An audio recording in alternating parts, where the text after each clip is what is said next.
قیامت کب آئے گی؟ تو اللہ میاں نے کیا فرمایا کہ بھائی اس کا علم اللہ کے سوا کسی کے پاس نہیں. جب اللہ تعالیٰ چاہے گا واقع کر دے گا، لیکن اللہ کے علم میں ہے یہ کب، اس کا ٹائم متعین ہے. پھر اللہ نے کیا فرمایا، انہا لظیٰ نزاعۃ للشویٰ. جب یہ واقع ہوگی تو جو لوگ اللہ کی نافرمانی کر رہے ہیں، جو اللہ کی آیات پر ایمان نہیں لے کر آتے، ان کو تھوڑا عذاب نہیں ہوگا. وہ جہنم کی آگ بھڑکتا ہوا انگارہ ہے، بھڑکتی ہوئی آگ ہے. نزاعۃ للشویٰ، جو کھال کو ادھیڑ کے رکھ دے گا.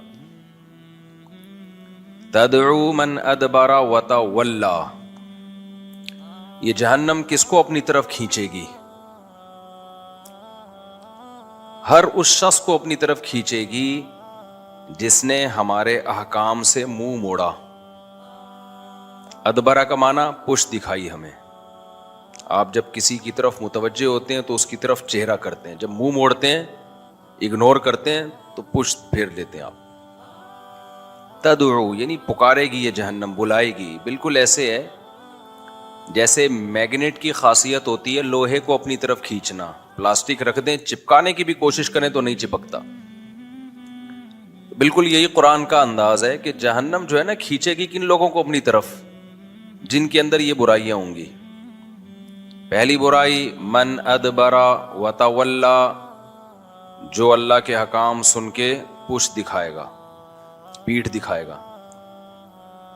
وتولی اور منہ موڑے گا، اعراض کرے گا. آج جتنے بھی نافرمان لوگ ہیں نا، یہ صرف نافرمان نہیں ہیں، یہ اس کی کوشش بھی نہیں کرتے کہ ہمیں کسی طرح توبہ کی توفیق مل جائے. یہ اس پہ مطمئن ہے. جب بات کرتا ہے نا گورے میں جو ایتھیسٹ ہیں، وہ میں بھی کر کے بات کرتے ہیں کہ بھائی ہو سکتا ہے خدا ہو سکتا ہے نہ ہو. وہ اتنا اس سے آگے نہیں بڑھتے. ان میں جو ایجوکیٹڈ لوگ ہیں خاص طور پر، وہ مذاق نہیں اڑاتے اسلامی حکام کا. آپ ان سے بات کریں وہ بھپتیاں نہیں کستے. یہ جو ہمارے دیسی لوگ ہیں نا، یہ وہ ہیں جیسے کسی غریب کے پاس نیا پیسہ آ جائے تو اپنی اوقات بھول جاتا ہے. تو یہ سمجھتے ہیں ہم ایکچولی جب ہم خدا کا انکار کریں گے نا، ہم کہیں گے اللہ نہیں ہے، خدا نہیں ہے، مذہب غلط ہے، تو دنیا ہمیں ایجوکیٹڈ اور پڑھا لکھا سمجھے گی. لوگ یہ سمجھیں گے یہ دقیانوس نہیں ہے کہ مذہب کو فالو کرنے کی وہ کر رہے ہیں. ہم بالکل براڈ مائنڈڈ لوگ ہیں، ہمارا کوئی مذہب نہیں ہے. یہ جیسے ہے جیسے کوئی کہتا ہے نا ہمارا کوئی فرقہ نہیں ہے. یہ مسلمانوں کے سیکولر ہیں جو کہتے ہیں ہمارا کوئی فرقہ نہیں ہے. یہ نعرہ بڑا اٹریکٹیو ہے، ہمارا کوئی مذہب نہیں ہے، ہمارا کوئی فرقہ نہیں ہے. وہ شو کرتے ہیں ہم نیوٹرل لوگ ہیں. اور آپ کو پتہ ہے انسانی نیچر ہے کہ وہ ہمیشہ نیوٹرل لوگوں کی بات کو ویلیو دیتا ہے. مثال کے طور پر میرا جھگڑا چل رہا ہے ان کے ساتھ، پھڈا میرا ان کے ساتھ ہو رہا ہے، میں دعویٰ کر رہا ہوں اس نے پیسے چرائے، یہ کہہ رہے نہیں چرائے. تو اب میرے چچا سے تھوڑی فیصلہ کروائیں گے، کیونکہ وہ تو نیوٹرل تھوڑی ہے بھائی، وہ تو مجھے سپورٹ کریں گے. ان کے ماموں ان کو ایک ایسا بندہ ہم لے کر آئیں گے جو نہ اس کا نہ ادھر کا. تو یہاں یہی فارمولا فٹ کرتے ہیں، دیکھو میرا تو کوئی فرقہ نہیں ہے، میں تو نیوٹرل ہوں. لوگ کہتے ہیں بندہ نیوٹرل ہے. یار یہ بات کرے گا تو قرآن حدیث کی کرے گا. اس پہ نہ دیوبندیت کی چھاپ ہے، نہ حنفیت کی چھاپ ہے، نہ شافیت کی چھاپ ہے، نہ اہل حدیث ہے. یہ بندہ کیا ہے؟ نیوٹرل. یہ نفسیات سے کھیلنے والی باتیں. میں بتاتا ہوں یہ منجنوں میں گڑبڑ کیا ہو رہی ہے. اسی طرح جو ایتھیسٹ لوگ ہیں نا، جو دیسی ایتھیسٹ ہیں، جو یہاں سے گئے اور وہاں جا کے بہک گئے، کیونکہ انہوں نے کبھی اس طرح چڑیاں پہنی ہوئی عورتیں دیکھی نہیں تھی. اتنی بڑی تعداد میں شراب کباب، جب وہاں گئے نا تو پاگل ہو گئے. بے یہ کیا ہے یار، یہ لائف یہ ہے انجوائمنٹ اصل.